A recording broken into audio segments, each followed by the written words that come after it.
बने रहिए। वीरेंद्र जी हमारे नेशनल लेडीज डिबेट में हमें ज्वाइन कर चुके हैं।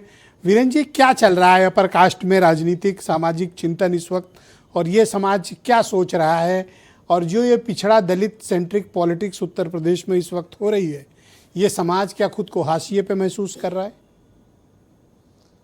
देखिए, आज का विषय बड़ा रोचक है क्योंकि ठाकुर पंडित बनिया लाला, इनका वोट तो बहुत है लेकिन इनके वोट की कीमत कोई नहीं रह गई। और इस प्रदेश में जब से बीजेपी की सरकार आई तब से माना गया ये बीजेपी को छोड़ के कहाँ जाएंगे, इनको गिनती में रखना है कि नहीं रखना है, ये बड़ा आज की तारीख में स्पष्ट तौर पर नहीं कहा जा सकता। एक नारा आया इस देश में कि राजा नहीं फकीर है, भारत की तकदीर है। बीपी सिंह ने वहीं से सवर्णों का कबाड़ा कर दिया। जब से वो प्रधानमंत्री बने और मंडल कमीशन लाए, उसके बाद से इस प्रदेश में और देश में जो राजनीति है वो ओबीसी और दलित वोटों की तरफ मुड़ गई। और ये माना गया कि ये वोट बैंक सवर्णों का ये ज़्यादा से ज़्यादा कहीं जाएगा तो बीजेपी में, और छूट-फूट इधर उधर गिर गया तो गिर गया। बीजेपी ने भी कम जो है नहीं भुनाया है इनको। आज सारी पार्टियां ये चाहती हैं कि उनको ओबीसी का वोट मिले, एससी का वोट मिले, उनके अधिक से अधिक पदाधिकारी बनाए जाते हैं, उनके मंत्री बनाए जाते हैं, संगठन से लेकर सरकार में उनको ज़्यादा जगह दी जाती है। सवर्ण वोट बैंक सिर्फ बीजेपी का एक तरह से बंधुआ बन के रह गया। और बीजेपी भी जानती है कि ये बाबू साहेब पंडित जी ये जइए कहाँ, घूम फिर के थोड़े दिन नाराज हुई हैं, फिर लौट के आएंगे हमारे ही यहाँ, जाना कहाँ है। चाहे एससी एसटी कानून पे सवर्णों की अनदेखी हो, चाहे यूजीसी का मामला हो, हर बार छुटपुट नाराजगी के बाद फिर ये लौट आए बीजेपी में। तो जब अब विधानसभा का चुनाव आ गया तो चिंता करने की बात नहीं है। कोई भी पार्टी, चाहे बीजेपी है, चाहे सपा है, चाहे बसपा, चाहे कांग्रेस जी, ये 10% से ज्यादा सवर्णों को वोट टिकट नहीं देंगे। 10% से बस ठाकुर पंडित बनिया लाला इससे ज्यादा उम्मीद न करें, इससे ज्यादा अब नहीं मिलेगा। क्योंकि राजनीति में दलित के घर खाना खाना है, ओबीसी को अपने साथ जोड़ना है, सारी राजनीति इसी पर चल रही है। ब्रजेश जी, अपर कास्ट को ज्यादा कुछ चाहिए भी नहीं, टिकट मिले न मिले, सम्मान मिले। भाई बीजेपी अगर वो अपर कास्ट को गाली दे के लोगों को वोट मिल रहा है तो ले ले, लेकिन नेताजी अकेले मलाई खाएंगे ये ठीक नहीं है। गाली हम खाएं, मलाई तुम खाओ, ये नहीं चलेगा। ये भारतीय समाज में अपर कास्ट का सबसे ज़्यादा नुकसान पिक्चरों ने किया है।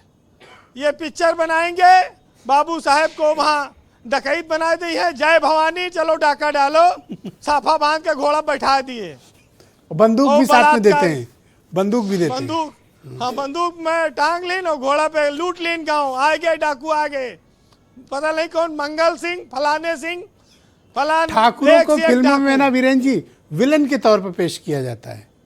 हाँ, और दूसरा पंडित जी दीनहीन, हाँ, पोटली लेके भीख मांगे, मंदिर में पूजा करें, गरीब ब्राह्मण दीनहीन, ये पिक्चरों में और वैसे को लालची बताया गया, लालची और धनार्जन करने वाला एक खराब व्यक्ति जो सिर्फ मुनाफे के लिए काम करता है, भिक्षा मांगे और क्या। और वो वही है कि आज भी भिक्षा मांगो, ओकरे ऊपर न जाना। अभी तो एक सज्जन ये कह रहे थे कि जो श्रीवास्तव वर्ग है, लाला वर्ग है, वो कह रहा है कि हमको ओबीसी में शामिल कर दियो, हमें जनरल में नहीं रहना है। कितने ऐसे लोग हैं? क्या लाला लोग ऐसे कह रहे हैं? हाँ, ऐसे कह रहे हैं लोग कि भाई यहाँ पर हमारा कोई सम्मान नहीं, ना कोई गिनती है, वहाँ चले जाएंगे तो कुछ गिनती तो होगी। आज हर दल को दलित का वोट चाहिए, ओबीसी का वोट चाहिए, उसका हितैषी बनना है। और यही काम राहुल गांधी भी कर रहे हैं। बहुत बड़ी संख्या में दलित मायावती को नेता मानता था, अलग हुआ, मोदी के साथ गया, 24 में छिटक गया, अखिलेश यादव के साथ चला गया।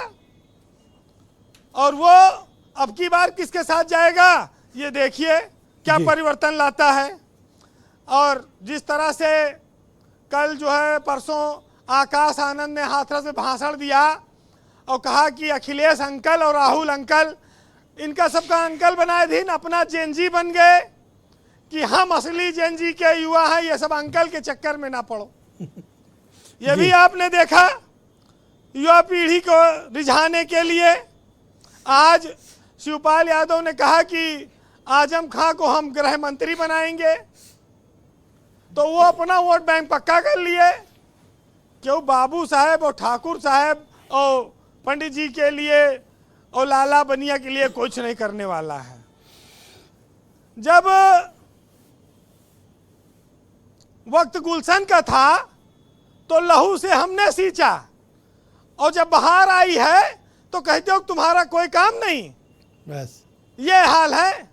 ये किसका हाल है? ये जो राजनीतिक पार्टियां सत्ता में हैं, मतलब आपने जब खून देकर जरूरत सींचा और जब ये बड़े हो गए तो अब आपकी तरफ आपको छांव नहीं दे रहे हैं। अरे जब बीजेपी कमजोर थी तो सवर्णों ने ही तो इनको मजबूत किया। आज ये मजबूत हो गए, प्रधानमंत्री मुख्यमंत्री सब बन गए, हर 20 राज्य में इनकी सरकार है। तो अब केवल ये आपके कहते दम हैं- पर सरकार नहीं बन सकती ना, सरकार के लिए और लोगों को जोड़ना होगा। तो आप थोड़ा साइड में आओ ना। अरे साइड में आओ, लेकिन लाते से मार ना खाओ। हैं? आदमी को भाई आप सिंहासन से उतार देंगे लेकिन नीचे थोड़ी बैठा देंगे। जिसका क्या सवर्णों में गरीब लोग नहीं है, दलितों में भी गरीबी है, उनको जी। भी आरक्षण मिलना चाहिए, ओबीसी में है। लेकिन वीरेन जी कंक्लूड ठाकुर करें पंडित प्लीज। भी बहुत गरीब हैं। जी, conclude ऐसा करें। नहीं है। खाली जात के आधार पर किसी की भूमिका की तुलना करना, किसी को किनारे लगा देना, ये उचित नहीं है और ना राजनीति में इसको महत्व मिलना चाहिए। ये जरूर है कि आज उत्तर प्रदेश में योगी आदित्यनाथ मुख्यमंत्री हैं, सवर्णों के क्षत्रियों के नेता हैं, वो बड़े आइकान हैं। लेकिन उसके बाद कितनी गिनती है, उसके बाद सब अलग अलग है।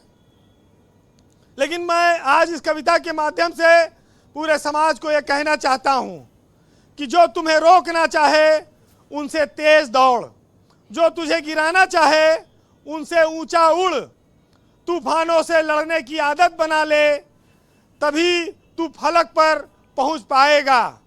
खुद को इतना मजबूत बना ले कि हालात भी झुक जाएं, कि कभी हार मत मान, तेरे अंदर का जो तूफान है वो सबको हिला जाए।